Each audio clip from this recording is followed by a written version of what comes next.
Welcome to section 2 of the Accountable Organisation.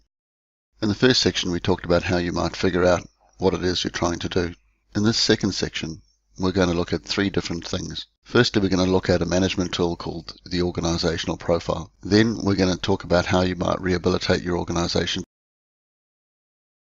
And third, we'll talk about matters of governance.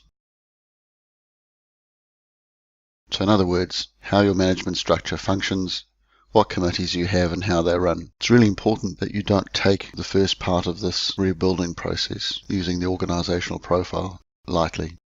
It'll be hard for you to understand what the value of an organisational profile is until you actually build one yourself. It's one of those things, you have to do it to understand the value of it. The problem with the current way we have of looking at organisations is that you're either restricted to what you know as org charts, which show you very little except some blocks and some lines on a page. Alternatively, you end up with some sophisticated, multi-branched software package that will show you a small part of the organisation, but will make it hard to understand where that bit fits in terms of the whole. The organisational profile is a management tool that will help you understand the entirety of the organisation, who you have, what they're doing, and where they fit in. It'll help them understand, it'll help you understand how much resource you're applying in the pursuit of which goals and whether that's appropriate or not. You absolutely must do this. There is no substitute. If you're not prepared to undertake the process of building your organisational profile, then I would suggest that you not engage in the other management tasks outlined in the Accountable Organisation. You won't have the means to execute the management tasks you need to.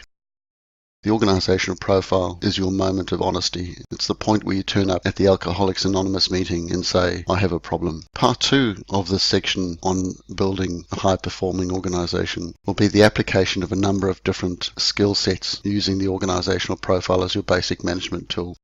These skill sets will apply to 3 areas. The first is about management of each person and the conditions for accountability. The second is about how you roll up the different parts of your organization so that they function in the way that you want to. And the third is about how accountability is cascade from the top down so that the purpose of the organization is common and that everyone is engaged in the pursuit of the things they should be rather than working in their own way with their own goals. In the third part of this section, we'll talk about how committees function, and you might find out some surprising things. We'll also talk about who should be in the room when decisions are made and how effective decision making can be facilitated. This part of section 2 will be aimed at freeing up your staff to provide the maximum amount of time for them to do their jobs and to discover new and innovative ways of doing what they need to do, while they spend less and less time sitting in committees trying to clarify the meaning of a particular directive. I think if you allow yourself, you'll really enjoy this section.